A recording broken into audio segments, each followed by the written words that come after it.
Hello नमस्ते good morning सत श्री अकाल my self doctor D Goyal and I welcome you online digital platform of new उड़ान classes. So English medium में आपका surgery का जो कोर्सेज है वो डॉक्टर राकेश जी पूनिया ने अपलोड कर दिया है। उनके वीडियोज जो है वो आपको इंग्लिश मीडियम का जो फॉर्मेट है उसमें मिल चुके हैं।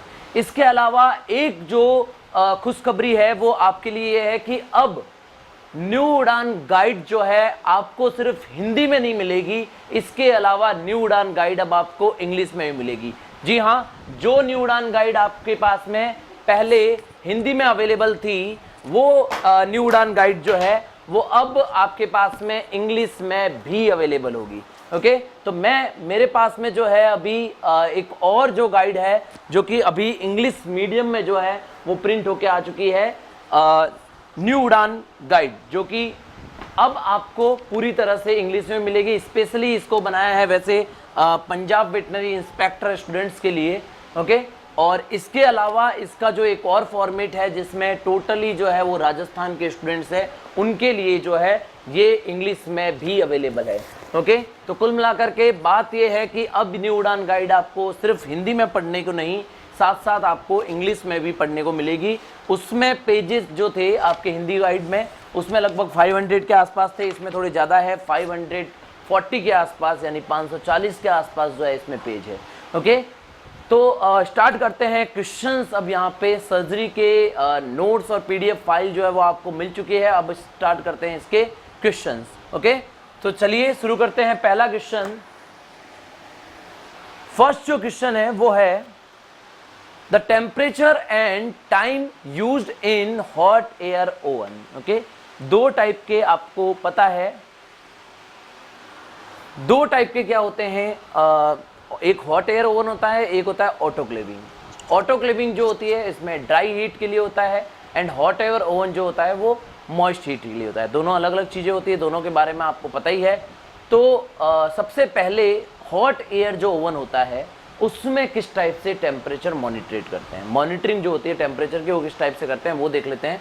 ओके, तो देखिए सबसे पहले 160 डिग्री सेंटीग्रेड 1 आवर के लिए, तो याद रखना है 160 डिग्री सेंटीग्रेड जो होता है वो कितने डिग्री पे होता है, 160 डिग्री, और आपको ये टेम्परेचर कितने देर तक रखना है, 1 आवर तक। ओके, इसी टाइप से अगर आपको टेम्परेचर बढ़ाओगे यानी कि 180 डिग्री कर दिया तो 180 डिग्री अगर आप करते हो तो वो होगा आपका 30 मिनट्स के लिए। कितने मिनट्स के लिए, 30 मिनट्स के लिए। ओके, अगर आप टेम्परेचर को थोड़ा और कम कर देते हो यानी लगभग 120 डिग्री के आसपास कर देते हो तो आपको ये चीज़ जो है वो 8 आवर्स के लिए अप्लाई करना पड़ेगा। तो यहाँ पे डिफरेंट टाइप के जो टेम्परेचर्स है, ऑटोक्लेविंग मशीन जो है इसमें हॉट एयर ओवन जो मशीन होती है इसमें डिफरेंट टाइप के जो टेम्परेचर्स होते हैं वो आप देख सकते हैं, जिसमें आपको 160 डिग्री जो है वो 1 आवर के लिए, इसके अलावा 120 डिग्री जो है वो 8 आवर्स के लिए एंड 180 डिग्री जो है वो 30 मिनट्स के लिए अपन करते हैं। ऑटोक्लेविंग जो करते हैं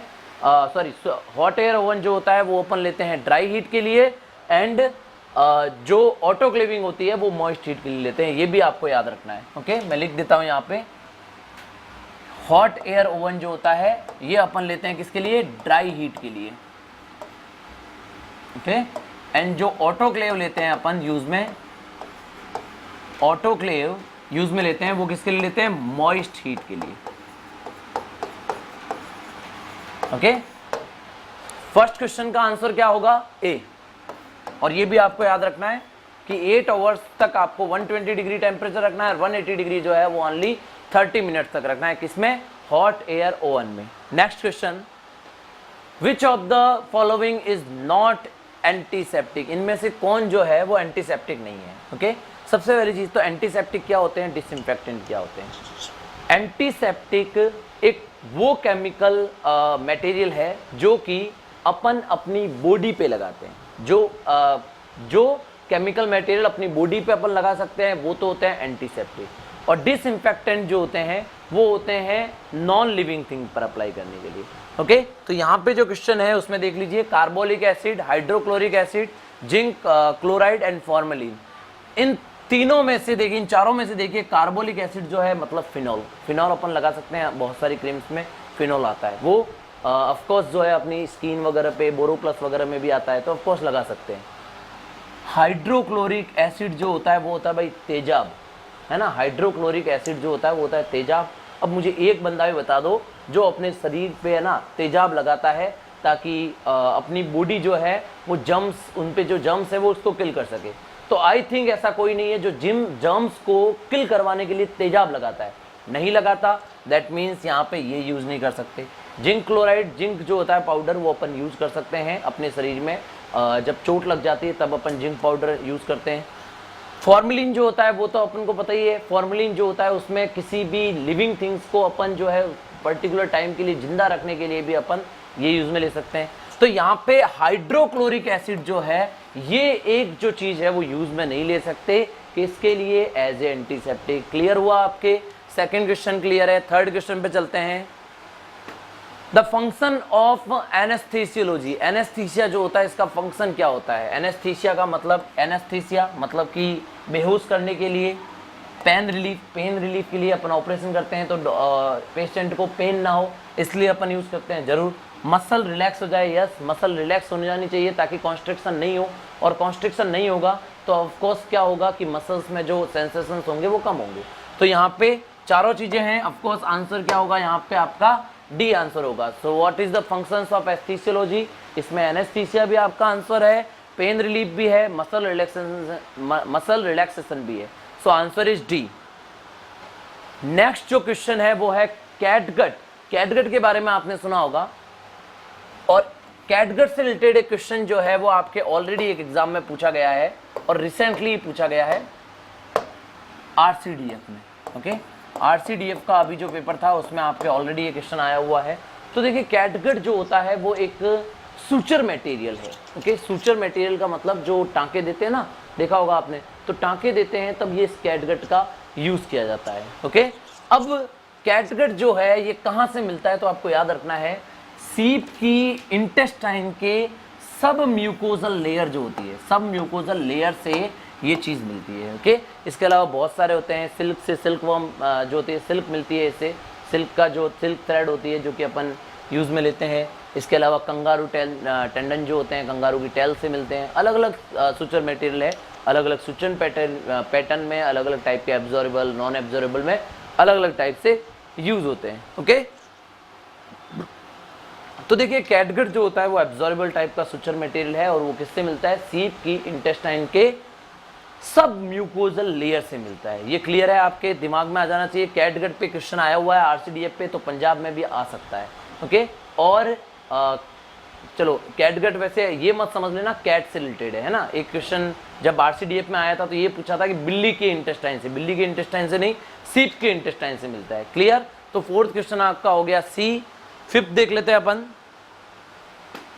irregular girth, roughness and loss of some part of the skin is the wound formed by। ये जो wound होता है वो किस टाइप से बनता है? देखो क्या हुआ, irregular girth, girth का मतलब अंदर कितना गया, irregular है। ओके, रफनेस हो जाती है, मतलब आपको ऐसा लगेगा कि वहाँ पे जो स्किन है वो रफ हो जाएगी।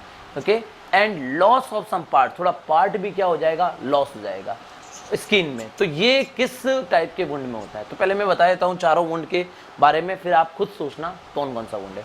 लेसिरेटेड का मतलब क्या हुआ कि एक चीर फाड़ हुई, चीर फाड़ करने के कारण से अपनी बॉडी में कुछ चीज़ लॉस हुई।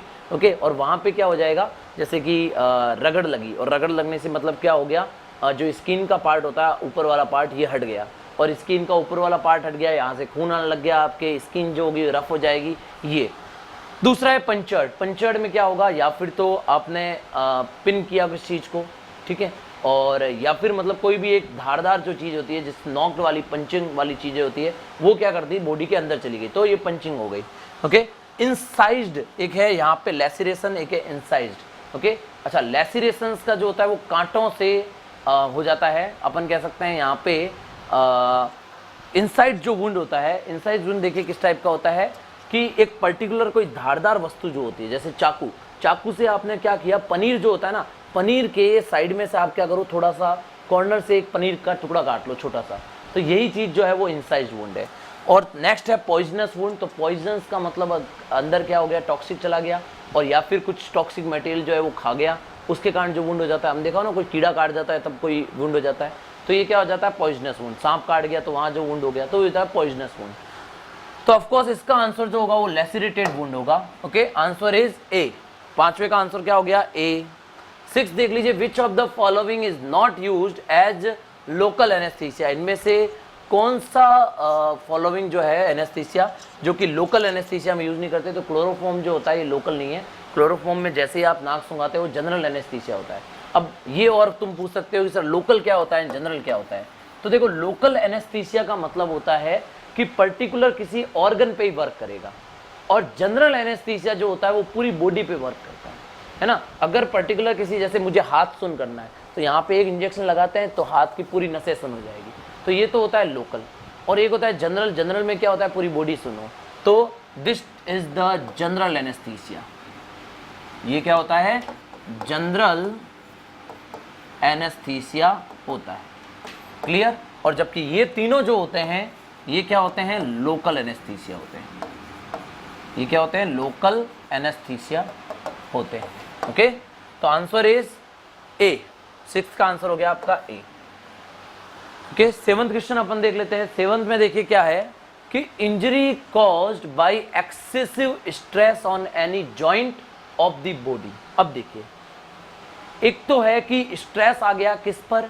जॉइंट पे। ओके, जॉइंट पे आ गया, या फिर इसने एक चीज और दी है, joint, any joint of the body. Okay, excessive stress of any joint, या फिर अपन कह सकते हैं जहां पर बोन्स जो है वो जुड़ी हुई है वहां पे कोई स्ट्रेस आ गई। तो देखिए, अगर बोन्स का बोले, बोन्स में कोई स्ट्रेस है, बोन्स के कोई जंक्शंस जो है, बोन्स के जंक्शन में कोई स्ट्रेस है। ओके, या फिर अपन कह सकते हैं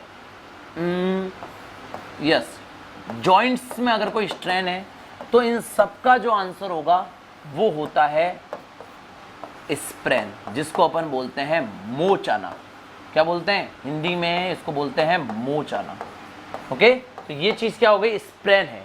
ओके, नेक्स्ट जो है फ्रैक्चर क्या होता है? डिसकंटिन्यूटी ऑफ द बोन, ये फ्रैक्चर होता है। जॉइंट डिस्प्लेसमेंट का मतलब वो जो जॉइंट होता है कोई भी बोन का वो इधर उधर हो गया, तो ये जॉइंट डिस्प्लेसमेंट है। वुंड मतलब क्या हो गया? खून आने लग गया और चोट लग गई। ओके, तो यहाँ पे आंसर क्या हो जाएगा? यहाँ पर आंसर होगा ए, स्प्रेन। ओके, एंड स्ट्रेन के बारे में बता देता हूँ, ये और है एक वर्ड है स्ट्रेन। स्ट्रेन में देखो क्या होगा, एक तो मसल्स में कोई भी तनाव आ जाए, स्ट्रेस आ जाए, तो if strain in the muscles या फिर टेंडन जो होते हैं उनमें कोई स्ट्रेस आ जाए तो दैट इज कॉल्ड स्ट्रेन, है ना। तो एक चीज है स्प्रेन और एक है स्ट्रेन, दोनों में कंफ्यूज मत होना। क्लियर? तो ये हो गया आपका 7th का ए आंसर। 8th क्वेश्चन देख लेते हैं। The discontinuation of continuity of bone, यानी कि बोन्स जो है, ये देखो एक बोन है, जैसे मैं बता देता हूँ एक डायग्राम बना करके।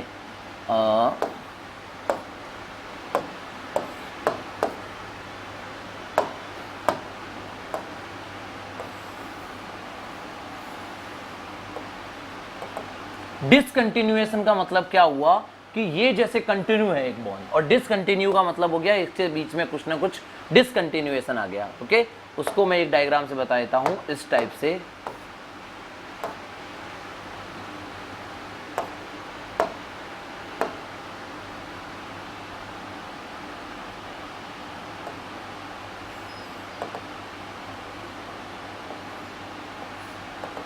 बस ये जो बॉन्ड थी वो पहले इस टाइप से थी, अब इस टाइप से हो गई, मतलब इसका डिसकंटिन्यूएशन जो थी वो क्या हो गई? रप्चर हो गई। तो यहाँ पे जो डिसकंटिन्यूएशन हुआ है दैट इज कॉल्ड फ्रैक्चर। इसको क्या बोलेंगे अपन? फ्रैक्चर बोलेंगे। जॉइंट डिस्प्लेसमेंट जानते हो, स्प्रेन मैंने पहले ही बताया था और वुंड मैंने बता दिया। So this is the discontinuation of bone is called fracture. Okay, next is the fracture that occur with damage to surrounding muscles and blood vessels. ऐसा फ्रैक्चर जो कि ओनली बोन्स जो होती है इसी को ही रप्चर नहीं करता, इसके अलावा जो मसल्स होती है उसको भी रप्चर कर देता है। कहने का मतलब जैसे ये है पाँव किसी का और उसमें ये इस टाइप से बोन थी। ओके, ये इस टाइप से अंदर बोन थी। अब ये बोन टूट करके और ऐसे बाहर निकल गई, है ना, इस टाइप से ये बोन बाहर निकल गई, तो that is called compound fracture.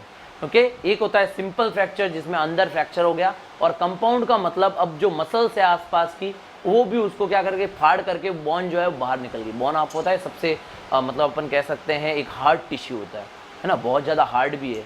तो बोन अगर टूट जाती है और अंदर अगर कुछ ऐसा स्पाइन जैसा बन जाता है, अगर तीखा तीखा कुछ बन जाता है, तो ये बोन जो होती है वो शरीर में किसी भी चीज़ को फाड़ करके बाहर निकल जाती है।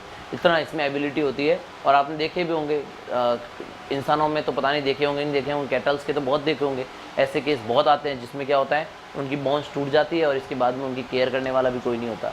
ऐसे अगर देखनी हो, जो गौशाला में काम करते हैं उनको पता होगा, तो वो ऐसे केसेस देख लेते हैं, है ना।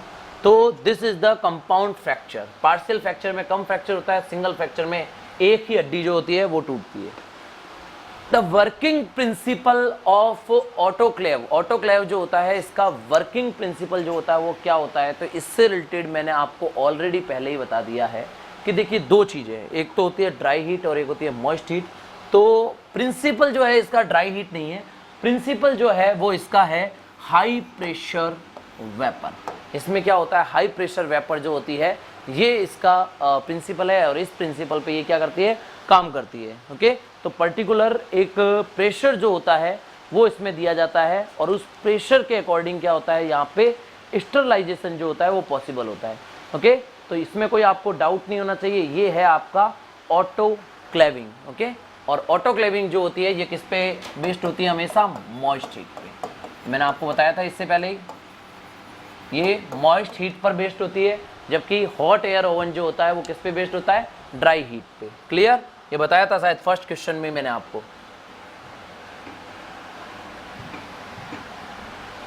है ना। ऑटोक्लेव जो होता है वो मॉइस्ट हीट पे होता है, एंड जो ड्राई हीट पे होता है वो होता है हॉट एयर ओवन। क्लियर, तो ये आपका हो गया कौन सा क्वेश्चन, 10th क्वेश्चन।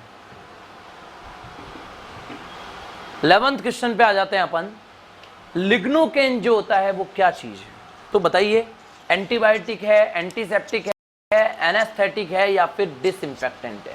तो देखिए लिग्नोकेन ना तो एंटीबायोटिक है यानी बैक्टीरिया किल करने के लिए अपन यूज नहीं लेते, एंटीसेप्टिक भी नहीं है, एनेस्थेटिक जरूर है, और डिसइंफेक्टेंट भी नहीं है। ओके एनेस्थेटिक लिग्नोकेन आपको पता है अपन इंजेक्शन देते हैं पर्टिकुलर जगह पे, जैसे अगर मेरे यहाँ पे अगर लिग्नोकेन दे दिया तो इसके बाद में ये वाला पूरा पार्ट जो है वो सुन हो जाएगा।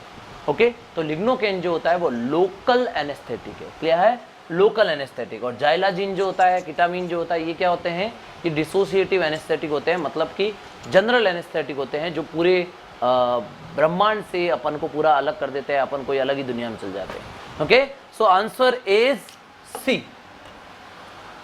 12th क्वेश्चन देख लीजिए, which of the following is not a non absorbable suture, इनमें से कौन सा ऐसा है जो कि नॉन एब्जॉर्बेबल सूचर मटेरियल जो है वो नहीं।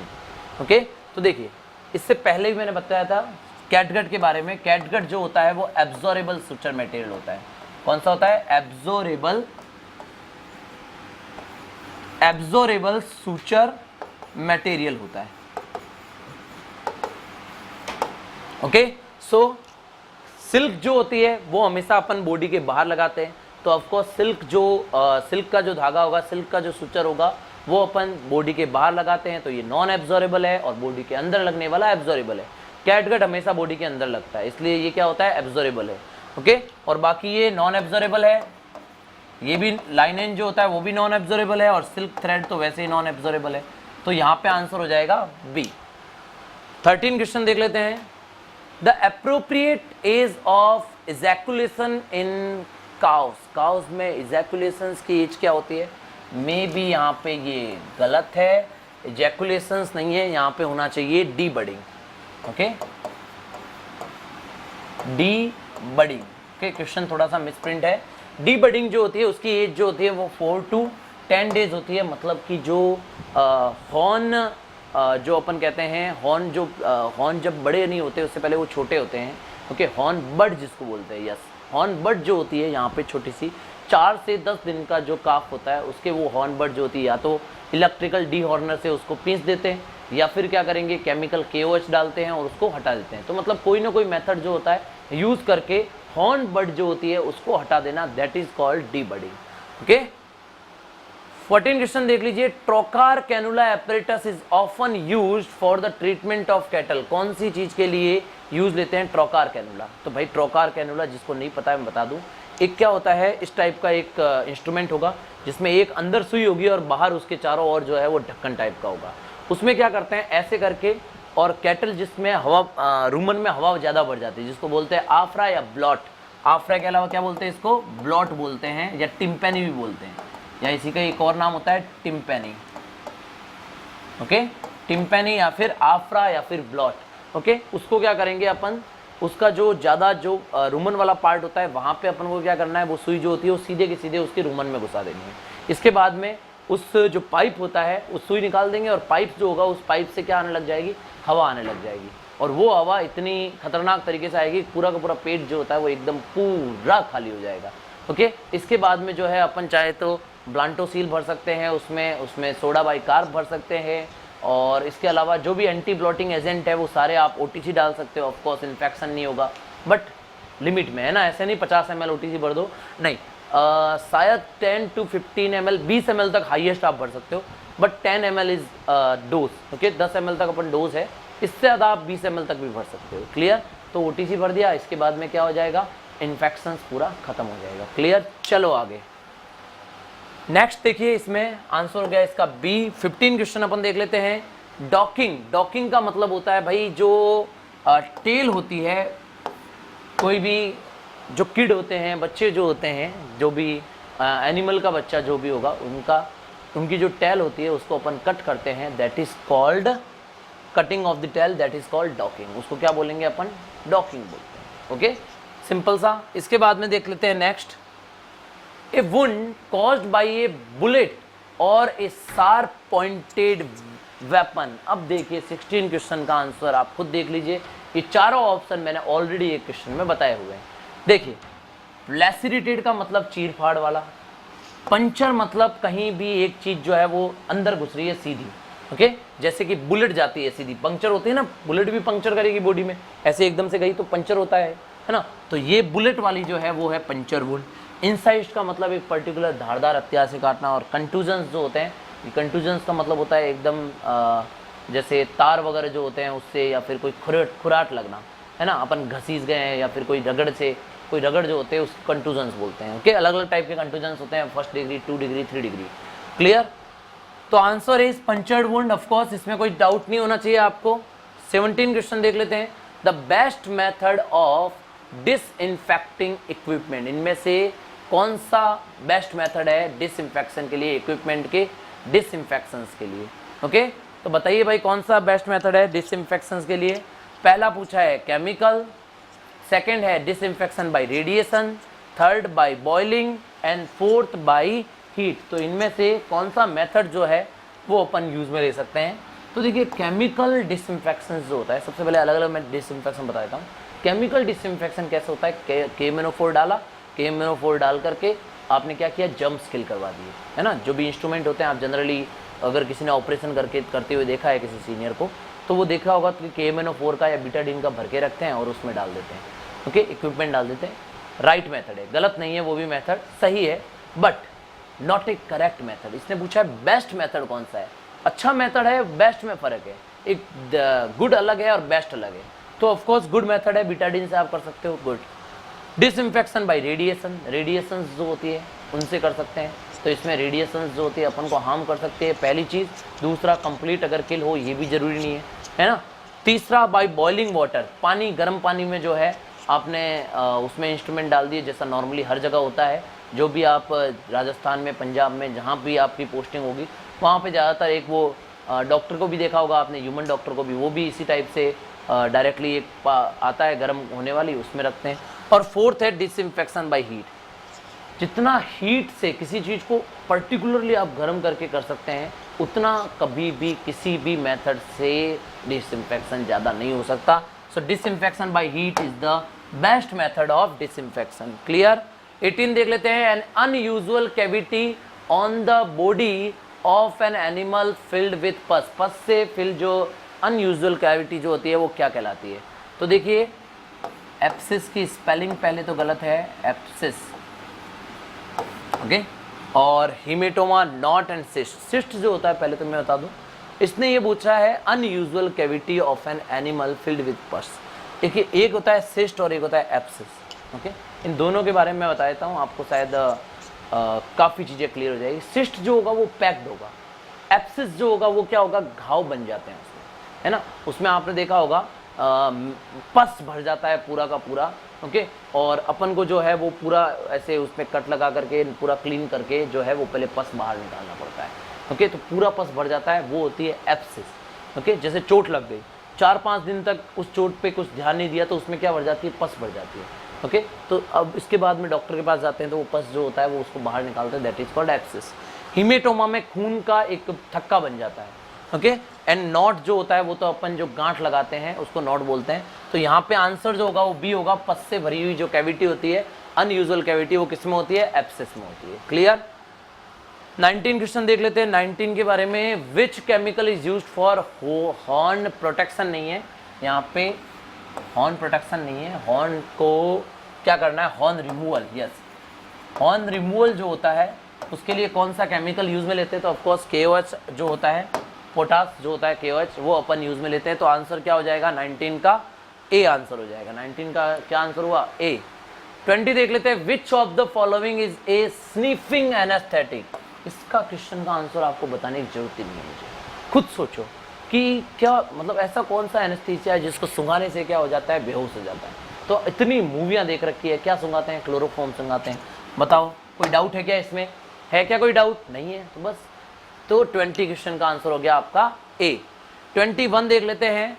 द अनएब्जॉर्बेबल इंफॉर्मेशन, नहीं है ये सुचर मटेरियल है जो कि अनएब्जॉर्ब सुचर मटेरियल है।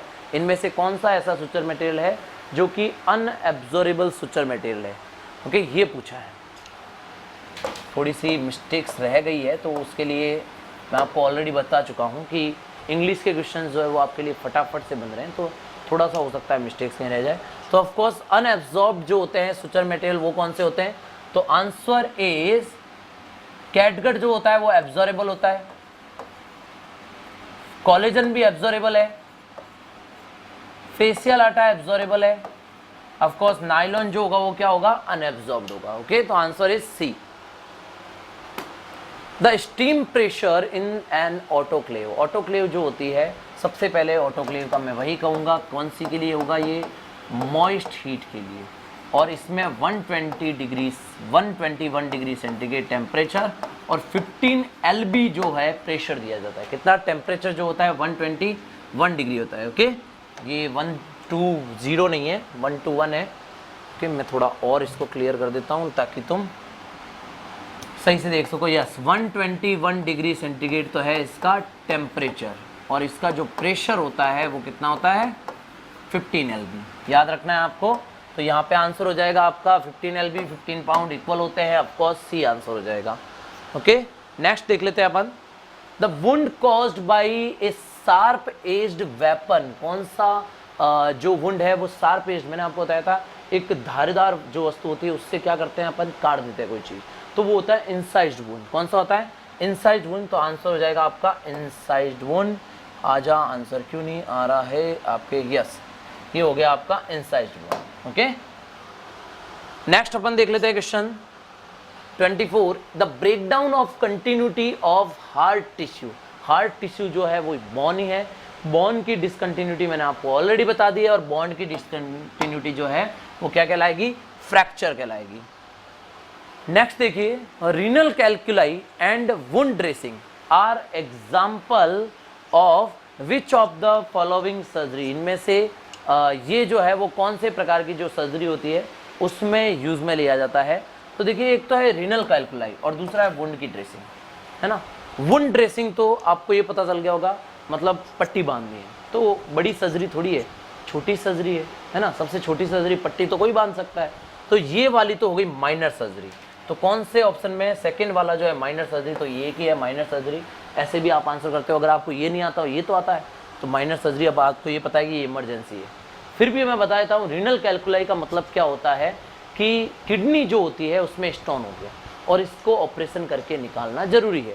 तो ये एक इमरजेंसी ऑपरेशन है जिसमें स्टोन जो होता है वो आपको निकालना होता है, नहीं तो ड्यू टू पेन पेन ज़्यादा होने के कारण भी जो है एनिमल डेथ हो सकती है। ओके, तो 25 का आंसर हो गया आपका C. Next is the method in which the destruction of all the microorganism of an equipment by physical and chemical methods. Okay, तो कौन सा ऐसा मेथड्स होता है, तो मैं सबके बारे में आपको हर एक को डिस्क्राइब करके बता देता हूँ। सबसे पहले है एसेप्सिस। एसेप्सिस का मतलब होता है the condition of the environment in which the germs, concentration of the germs or the number of germs are absent, okay, or the number of germs are zero। अगर बिल्कुल भी अगर एनवायरमेंट में germs नहीं हो, that is called asepsis condition. Sepsis है, इसका मतलब जर्म्स है ना। अगर जर्म्स जीरो हो तो एसेप्सिस, और जर्म्स प्रेजेंट हो तो क्या हो जाएगा, सेप्सिस कंडीशन। कंटामिनेशन का मतलब होता है जर्म्स का एक जो इक्विपमेंट से दूसरे में फैलना, तो ये स्प्रेड है। कंटामिनेशन का मतलब है स्प्रेड होना। And last is disinfection. Disinfection का क्लियर मैंने आपको बता दिया कि डिसइंफेक्शन का मतलब क्या होता है, जो भी जर्म्स होते हैं उसको पूरी तरह से किसी भी निर्जीव यानी नॉन लिविंग थिंग्स पे हटा देना। तो इक्विपमेंट जो होते हैं वो नॉन लिविंग थिंग्स है, तो ऑफकोर्स यहाँ पे क्या आ जाएगा, आंसर डी हो जाएगा। Clear. Next 27, who is the called pioneer of antiseptic surgery. सबसे पहले एंटीसेप्टिक सर्जरी जो है वो किसने स्टार्ट की थी, तो ऑफकोर्स 27वें का जो आंसर है वो है जोसेफ लिस्टर, जिसने सबसे पहले एंटीसेप्टिक आपकी जो सर्जरी में पहली लाइन जो है पहली या मतलब फर्स्ट पेज पे आपको जो पहली स्लाइड मिलेगी उसमें आपको जोसेफ लिस्टर का नाम मिल जाएगा। He is the pioneer of antiseptic surgery. सबसे पहले एंटीसेप्टिक सर्जरी जो है वो इन्होंने की थी। Next is in the case of many surgical disease there is no danger of death to the patient animal, and in that case the surgery is postponed for some time. What this type of surgery is called? ये जो surgery है वो क्या कहलाएगी। पहले देखो क्या पूछा है इसने, आपको एक ऐसी बीमारी है जिसमें आपकी सर्जरी करनी पड़ेगी, बट ये सर्जरी जरूरी नहीं आज ही करनी है, ये आराम से हम 15 दिन 20 दिन बाद भी कर सकते हैं। ओके, लाइक बहुत सारी ऐसी चीज़ें होती है जिसमें आप बोल देते हैं नहीं अभी सर्जरी की जरूरत नहीं है ना, खाना पीना आराम से खा रही है, अपन आराम से जो है वो सर्जरी इसको पोस्टपोन करके बाद में कर सकते हैं। ओके, सबसे पहले चारों सर्जरी के बारे में बताता हूँ कि आपको इसने ऑप्शन में क्या क्या दिया है। कॉस्मेटिक का मतलब किसी भी जो एनिमल को थोड़ा अच्छा बनाने के लिए, सुंदर बनाने के लिए जो सर्जरी की जाती है वो होती है कॉस्मेटिक। इलेक्टिव सर्जरी जो है, जो कि आंसर दिया हुआ है, इलेक्टिव सर्जरी जो होती है वो थोड़े टाइम के लिए, अगर कोई सर्जरी इमरजेंसी नहीं है तो उसको पोस्टपोन कर दो। माइनर सर्जरी छोटी छोटी सर्जरियाँ होती हैं। रिकंस्ट्रक्टिव का मतलब होता है कोई ऑर्गन है जो किसी वजह से क्या हो गया, उसमें कुछ टूट भाग हो गई, मतलब कि ब्रेक हो गया या कुछ और प्रॉब्लम हो गई, तो उसको क्या कर रहे हैं, वापस से पहले जैसा कर रहे हैं, दैट इज रिकंस्ट्रक्टिव। पुनर्निर्माण, repreparation, remanufacturing, okay, that is called reconstructive. तो answer is B. Next is, in any process most of the pathogenic organism are destroyed for the non-living surface। of course इसका answer भी 29 में सी होगा, तो कोई ज़्यादा है नहीं। नॉन लिविंग थिंग्स है, नॉन लिविंग थिंग्स पे आपने क्या कर दिया, डिसइंफेक्शन कर दिया। नॉन लिविंग थिंग्स पे अगर कोई भी जर्म्स हटाओगे तो आंसर आएगा आपका C. Which of the following is not an antiseptic. इनमें से कौन जो है वो एंटीसेप्टिक नहीं है, तो देखिए टिंचर अपन एंटीसेप्टिक में यूज लेते हैं, अल्कोहल सैनिटाइजर में आता है, क्लोरहेक्सिडिन जो होता है वो भी आपके साबुन वगैरह में आता है, मैक्रोलिड जो होता है वो एंटीबायोटिक है, तो एंटीबायोटिक आपके एंटीसेप्टिक में काम नहीं आ सकती। तो ऑफ कोर्स आंसर क्या होगा, मैक्रोलिड। मैक्रोलिड जो होता है वो एंटीबायोटिक है, मैक्रोलिड इज एंटीबायोटिक, और जो चीज़ एंटीबायोटिक है तो वो फिर इसमें यूज नहीं आ रही, एंटीसेप्टिक में यूज नहीं आ रही। Okay, next is using antiseptic and disinfection respectively किस किस पे किया जाता है। तो मैंने बताया था एंटीसेप्टिक जो होता है वो लिविंग थिंग्स पे करते हैं, लिविंग टिश्यू पे, और नॉन लिविंग टिश्यू जो होते हैं उस पर क्या करते हैं अपन, डिसइंफेक्शन करते हैं। इसको बोल सकते हैं अपन नॉन लिविंग जो थिंग्स होती है उस पर क्या करते हैं अपन, डिसइंफेक्शन करते हैं। So the answer of 31 question is B. Clear. 32 भी देख लेते हैं। The substance used in ultrasonic surgery. Ultrasonic surgery में अपन क्या यूज में लेंगे, क्रायो सर्जरी में क्या यूज में लेंगे, लेजर सर्जरी में क्या लेंगे, एंड इलेक्ट्रो सर्जरी में क्या क्या यूज लेंगे। सब्सटेंस का मतलब यहाँ पे ये है कि कौन कौन सा सब्सटेंस किस प्रोसेस में यूज लेंगे। तो देखिए सबसे पहले इसने पूछा है अल्ट्रासोनिक। अल्ट्रासोनिक में लिक्विड नाइट्रोजन नहीं ले सकते, लिक्विड नाइट्रोजन क्रायो सर्जरी में रहते हैं, ये आपको पता है। क्रायो प्रिजर्वेशन, क्रायो का मतलब यही है लिक्विड नाइट्रोजन। तो भाई सेकंड का आंसर तो है लिक्विड नाइट्रोजन। फर्स्ट का इसने पूछा ultrasonic, ultrasonic wave of course use में ले सकते हैं, तो आंसर इसका सी हो जाएगा। पहले से ही अपन को पता चल गया कि बाकी में तो कोई है ही नहीं। क्रायो सर्जरी में अपन को लिक्विड नाइट्रोजन लेना है। लेजर सर्जरी है तो उसमें लेजर बीम आएगी, एकदम पतली सी बीम आती है जिसको लेजर बीम बोलते हैं अपन। देखिए ना, तुमने जब बच्चे थे तब क्या था, एक लाइट वाला आता था रेड कलर की, तो उसको जैसे ही क्लिक करते थे इसके बाद में एक रेड लाइट जाती है, और अब इसके बाद में तो उसमें अलग अलग कैप भी आते थे जिसमें अपन को कुछ भी भगवान की फोटो बन जाती, कछुआ बन जाता या ऐसा कुछ भी बन जाता, तो उसको लेज़र बीम होती है उसमें। जैसे ही उस पर क्लिक करते हैं एक बीम जो होती है वो निकलती है, और उसके आगे जो भी उस पर कैप लगा रखी होती है उसके अकॉर्डिंग उसमें फोकस करती है उसको और उसका प्रिंट दे देती है। ओके, तो ऑफकोर्स आंसर इसका हो जाएगा सी। ये क्वेश्चन ज़्यादा कोई हार्ड नहीं था। इलेक्ट्रो सर्जरी है तो इलेक्ट्रो में तो भाई करंट ही चलेगी, बस हो गया आपका।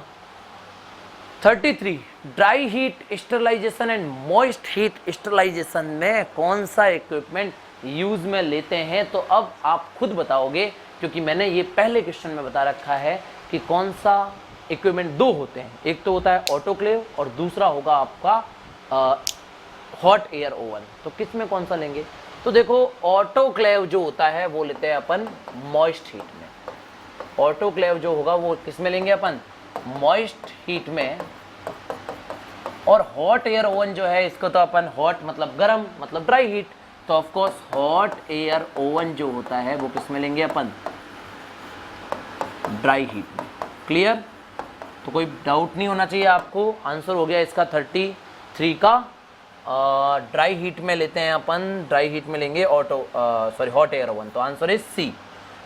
नेक्स्ट देखिए, by which method is the glassware sterilise. इनमें से कौन सा मेथड जो होता है जिससे ग्लासवेयर जो होती है उसको स्टरलाइज करते हैं, तो ड्राई हीट जो होती है उससे अपन ग्लासवेयर्स को स्टरलाइज करते हैं। Clear, what is the temperature and time to sterilise the equipment in dry heat. Dry heat आपको पता ही है, ड्राई हीट जो होती है उसमें हॉट एयर ओवन यूज में लेते हैं, तो टेम्परेचर और उसका मैंने आपको बताया था कि देखो 120 डिग्री सेंटीग्रेड है, 120 डिग्री सेंटीग्रेड अगर टेम्परेचर है तो आपको टाइम लेना पड़ेगा 8 आवर। कितने घंटे, 8 घंटे। 150 डिग्री तक जो है वो आपको 2.5 घंटे यूज में लेने पड़ेंगे। Okay, 2.5 our. ओके, 160 डिग्री जो है अगर टेम्परेचर, 160 डिग्री टेम्परेचर है तो उसके लिए आपको 1 आवर यूज में लेना पड़ेगा। ओके, एंड अगर टेम्परेचर जो है वो आपका 180 डिग्री सेंटीग्रेड है तो आपको हाफ आवर यूज में लेना पड़ेगा।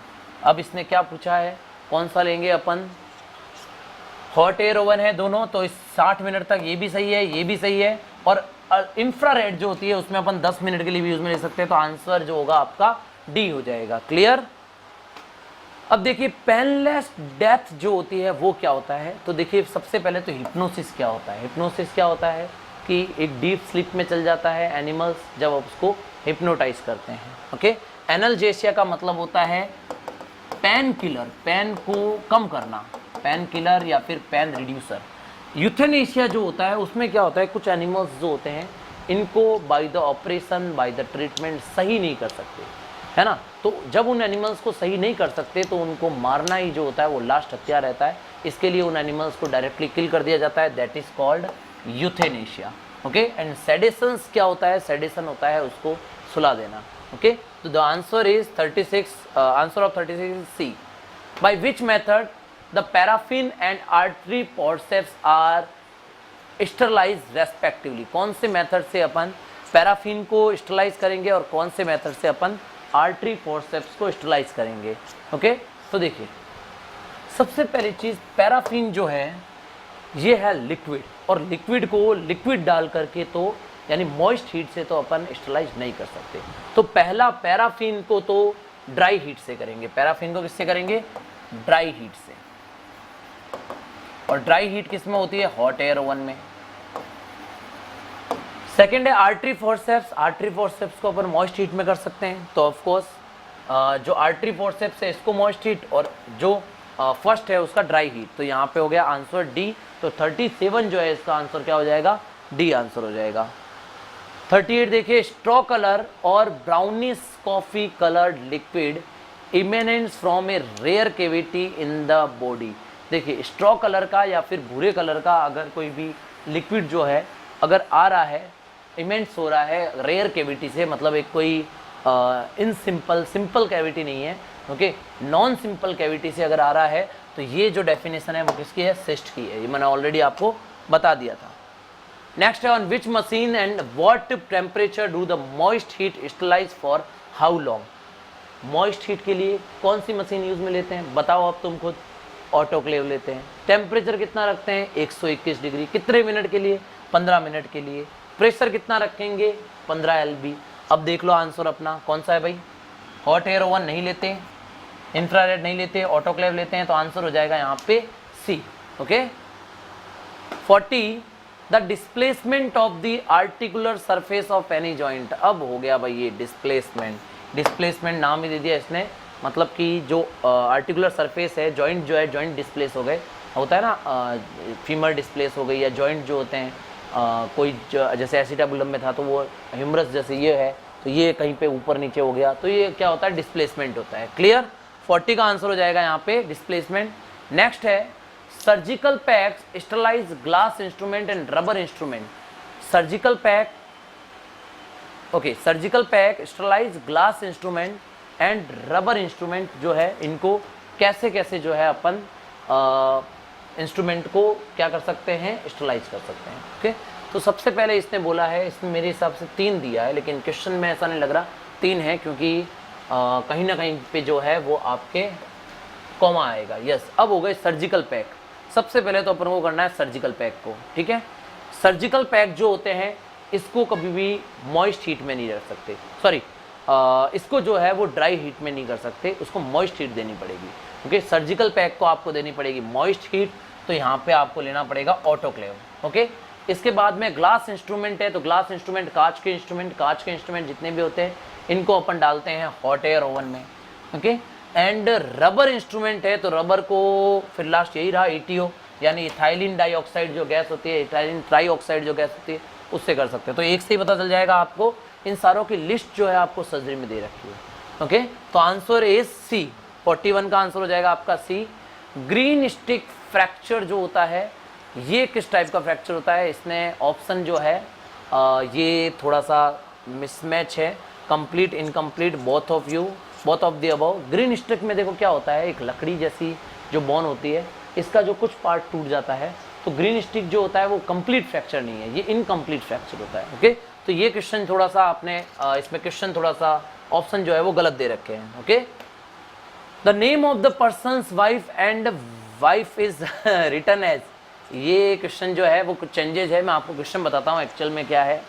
क्वेश्चन मिसप्रिंट हुआ है 43 question. Okay, wait for minute. 43 question जो है इसके बारे में बता देता हूँ, कुछ गलत ही जो है इसमें हो गया है। तो 43, yes, B, yes, operation room and animal house का स्टरलाइजेशन जो है वो अपन जो है वो कैसे कर सकते हैं। इसने ये पूछा है कि एनिमल हाउस एंड, एक तो एनिमल हाउस, ओके, एक तो एनिमल हाउस जो होता है इसका स्टरलाइजेशन कैसे करते हैं, एंड दूसरा जो पूछा है इसने वो पूछा है ऑपरेशन रूम। ओके। क्वेश्चन थोड़ा मिस्टेक है, तो वाइफ को भूल जाना, पता नहीं क्या क्वेश्चन की इतनी मिसप्रिंटिंग कैसे हो गई, शायद उसको अपनी वाइफ की याद आ रही होगी जो हमारा टाइपराइटर है, मे बी इस वजह से उन्होंने वाइफ को याद कर लिया। बट यहाँ पे है कि एनिमल हाउस एंड सेकंड जो पूछा था operation room. Yes, operation room and animal house, इनकी जो इनका स्टरलाइजेशन जो होता है वो कैसे होता है। तो ऑफकोर्स यूवी रेज, जो अल्ट्रा वायलेट रेज होती है, अल्ट्रा वायलेट रेज, इनसे क्या करते हैं अपन, उसका स्टरलाइजेशन करते हैं। क्लियर। तो 43 का हो जाएगा यहाँ पे D. How does catgut suture material, stethoscope and stomach tube are sterilised. 44 question जो है आपका, इसमें आपको ये पूछा है कि एक तो कैटगट सूचर मटेरियल, स्टेथोस्कोप हो गया और स्टोमक ट्यूब जो हो गई, इनको कैसे स्टरलाइज करते हैं। तो अब देखो, इसको किसी में रख नहीं सकते, है ना। इनमें ज़्यादातर चीज़ें होती है जिनको कहीं किसी में रख के स्टरलाइज नहीं कर सकते, तो इनके लिए क्या होता है, एक स्प्रे सिस्टम होता है, और ETO जो गैस होती है इसके स्प्रे से जो है ये सब चीज़ें जो है वो स्टरलाइज की जाती है। विच of the following inhalant anaesthesia is present in liquid state, इसमें से कौन सा एनेस्थीसिया जो है वो लिक्विड स्टेट में होता है।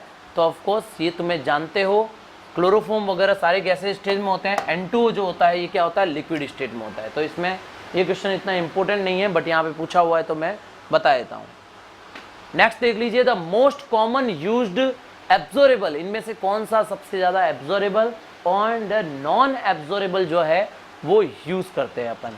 तो एब्जॉर्बेबल के लिए सबसे ज़्यादा यूज़ करते हैं कैटगट को, और नॉन एब्जॉर्बेबल के लिए सिल्क को यूज़ करते हैं। तो ये मोस्ट इंपॉर्टेंट क्वेश्चन है, क्योंकि आपको पूछ सकते हैं which is the best absorbable suture non, इनमें से कौन सा जो सूचर है सो सबसे बेस्ट एब्जॉर्बेबल सूचर है। तो एब्जॉर्बेबल तो कौन सा है, कैटगट, जो किससे मिलता है, सीप इंटेस्टाइन की म्यूकोसा से, सब म्यूकोसा से। जबकि जो आपका सिल्क है, जो कि सिल्क वर्म होता है, सिल्क वर्म आपको पता है सिल्क वर्म से क्या निकलती है, सिल्क निकलती है, ये एक वर्म होता है। वर्म को फिर कोकून वगैरह जो बनते हैं, आपने बचपन में कोई किताबों में पढ़ा हुआ कोकून बनाने के मेथड। तो catgut and silk are the type of suture, जिसमें से बेस्ट कौन सा है, एब्जॉर्बेबल के लिए कैटगट एंड नॉन एब्जॉर्बेबल के लिए silk. Okay, so answer is B. The ideal age of debudding, debudding के लिए आइडियल एज जो होती है वो कितनी होती है, तो आपको मैंने बताया था 47 में लगभग 4 to 10 डेज होती है यहाँ पे।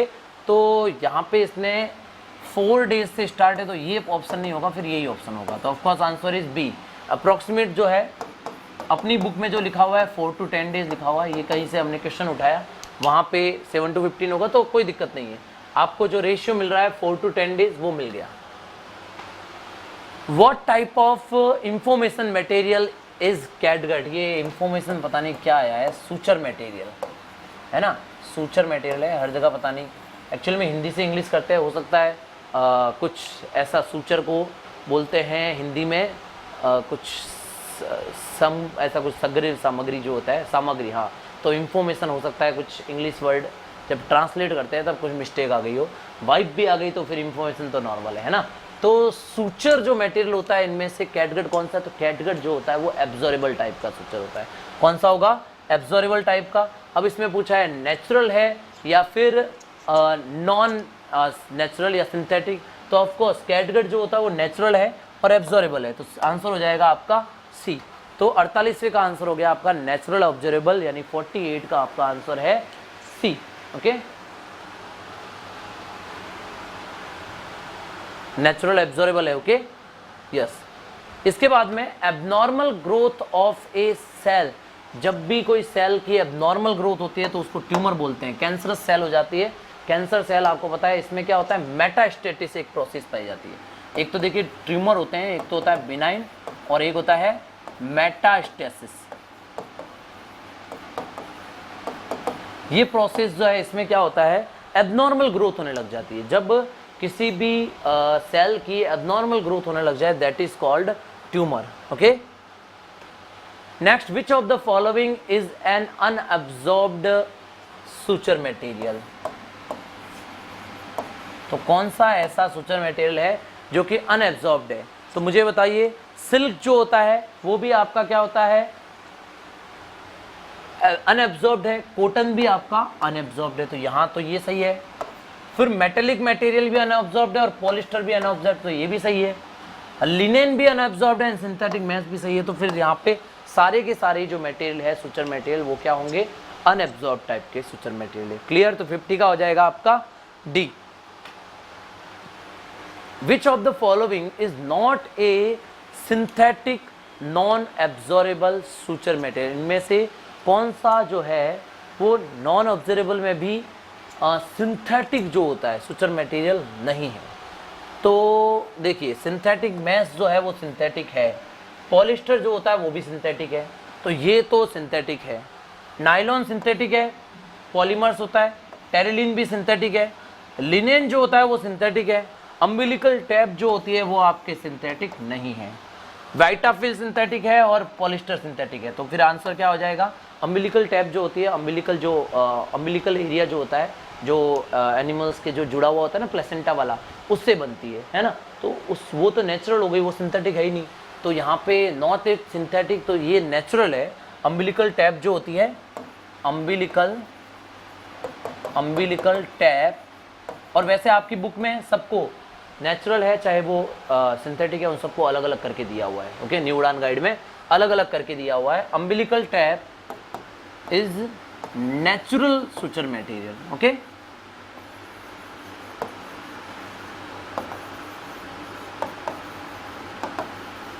क्लियर?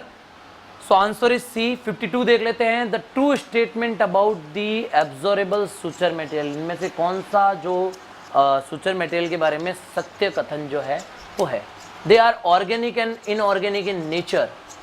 ट्रू स्टॉम, ठीक है, ऑर्गेनिक और इनऑर्गेनिक होते हैं नेचर में, ठीक है। They have to be cut back and apply mainly on the skin, okay. It is absorb by the enzymatic action of the body. Okay, absorbable जो होते हैं ये ऑर्गेनिक ही होते हैं, इनऑर्गेनिक नहीं होते हैं। तो पहला तो ये गलत हो गया। और ये सिर्फ स्किन में ही लगते हैं, ये स्किन में नहीं लगते, अंदर मसल्स होती है उन पे भी लगते हैं, तो ये भी गलत हो गया। तीसरा है, it is absorb by the enzymatic action of the body. तो बॉडी के अंदर होते हैं और एंजाइमेटिक एक्शन के कारण क्या हो जाते हैं, पिघल जाते हैं और गायब हो जाते हैं, सही है ये। इसके बाद में विटाफिन अम्बिलिकल इज द, नहीं, विटाफिल और अम्बिलिकल जो होते हैं वो नॉन एब्जॉर्बेबल है, तो यहाँ पे ये हो गया नॉन एब्जॉर्बेबल में। ओके, तो ये भी गलत है। तो आंसर क्या हो जाएगा, सीधा सा सी आंसर यहाँ पे हो जाएगा। सी आंसर यहाँ पे सही है। नेक्स्ट देख लेते हैं, द मोस्ट सूटेबल प्लेस जो होता है, 53 क्वेश्चन जो है कि मोस्ट सूटेबल प्लेस जो होता है टैटूइंग का और ब्रांडिंग का क्या क्या होता है। पहले तो मैं बताता हूँ टैटूइंग क्या होती है। देखो, एक दो स्टूडेंट्स ने पहले ही पूछा था कि टैटूइंग एंड ब्रांडिंग क्या है सर, हम नहीं समझ पाए। तो देखो, tattooing and branding permanent method है। ओके, जैसे टैगिंग जो होता है ये टेम्परेरी मेथड होता है, वैसे टैटूइंग एंड ब्रांडिंग जो होता है वो परमानेंट मेथड है, आइडेंटिफिकेशन। ठीक है, तो टैटूइंग जो होती है वो होती है ईयर के अंदर के साइड में, ईयर के इनर साइड में यहाँ पे क्या होगी, टैटूइंग होगी। ये मैंने ही आपको पढ़ाया था मैनेजमेंट में। ओके, तो यहाँ पे हो गया inner surface of the year, है ना, दो में है, इनर सरफेस इसमें भी है और inner surface of the year इसमें भी है। तो टैटूइंग का सही है, ये दोनों ऑप्शन जो है वो टैटूइंग को सही बता रहे हैं। और इसके बाद में ब्रांडिंग तो पैरों पे होती है, पता ही होगा, पीछे वाले पैरों के जो हिस्सा होता है, फीमर वाला जो हिस्सा होता है वहाँ पे। तो the muscles of thigh region of course, तो यहाँ पे आंसर क्या हो जाएगा आपका सी। तो ये दोनों मेथड आपने देखा होगा। ब्रांडिंग में तो गरम गरम जो नंबर होते हैं वो चिपका देते हैं थाई पे, और ईयर में अपन क्या करते हैं, टैटू बनाते हैं। और जो घोड़े होते हैं उनमें टैटू जो होते हैं वो होठ पे बनते हैं। ओके, तो द आंसर इज सी। 53 का आंसर हो गया आपका C. Which of the following suture pattern are mainly used in hernia. Hernia में जो होता है वो कौन सा सुचर पैटर्न जो होता है वो यूज में लेते हैं। तो 54 जो है इसमें देखिए 4 ऑप्शन दिए हैं। वर्टिकल मैट्रेस दिया है, क्रॉस मैट्रेस है, कंटिन्यूस मैट्रेस है, एंड ओवरलैपिंग जो सूचर्स होते हैं वो है। तो आंसर आपको याद रखना है, सारे टाइप के सूचर्स की आपको एक लिस्ट दी हुई है, उन सब में कौन से सूचर कहाँ पे लगते हैं ये दिया हुआ है। तो जो हर्निया जो होता है उसमें अपन ओवरलैपिंग सूचर यूज़ में लेते हैं। ओके, ओवरलैपिंग सूचर क्यों यूज़ में लेते हैं, जैसे ये हर्निया है, रिंग हो गई, हर्नियल रिंग में अपन क्या करेंगे, इस टाइप से सूचर लेंगे और इस टाइप सूचर लेके उसको कस देते हैं, तो फिर रिंग जो होती है वो बंद हो जाती है। तो इस टाइप से सूचर पैटर्न होता है। What type of suture pattern is used in hollow organ? hollow organ जो होते हैं उनमें कौन सा यूज लेते हैं। तो 55 क्वेश्चन में देखिए लैम्बर्ट और जो कुसिंग टाइप के जो होते हैं वो किस में लेते हैं अपन, लेप्रोटोमी ऑपरेशन में लेते हैं। ये सारे आपको मिल जाएंगे अपनी बुक में। By which method do the operation of horn amputation and tail amputation. Horn amputation और टेल एम्पुटेशन में कौन से टाइप का मेथड जो होते हैं अपन यूज में लेते हैं। तो देखो, flap and wrap, only lap, nap and flap. अब देखो, मैं आपको एक सिंपल तरीका बताता हूँ कौन कैसे याद करोगे। अब फ्लैप जो मेथड होता है ना वो हॉर्न एम्पुटेशन के लिए लेते हैं। जैसे ये हॉर्न है ना, ये इस टाइप से हॉर्न है। तो हॉर्न में क्या करते हैं अपन, यहाँ से जो है फ्लैप बनाते हैं और फ्लैप बना करके क्या करते हैं, बाद में फ्लैप को टाँके दे के जोड़ देते हैं। तो फ्लैप मेथड जो है वो हॉर्न एम्पुटेशन में लेते हैं। और नैप मेथड जो है ये भी नया कुछ मेथड है, ये आप छोड़ दो, बट फ्लैप मेथड जो होता है हॉर्न एम्पुटेशन का होता है, ये आपको याद रखना है। ये पुनिया जी ने आपको फ्लैप मेथड के बारे में ऑलरेडी बताया होगा। The most suitable method for black animal. ये एग्जैक्ट लाइन जो है आपको बुक में मिल गई होगी, कौन सा जो मेथड जो होता है वो ब्लैक एनिमल्स के लिए है। तो फ्रीज ब्रांडिंग जो होती है, जिसमें ठंडा करके जो है अपन ब्रांडिंग करते हैं, that is for black animals. Okay, next is the most commonly used method in newborn cause and adult cow and buffalo. अच्छा, अलग अलग रेस्पेक्टिवली पूछा है इसने, न्यूबॉर्न में पूछा है, एडल्ट काउज में पूछा है और बफेलो में पूछा है। लेकिन ऑप्शन यहाँ पे इन्होंने दिए हैं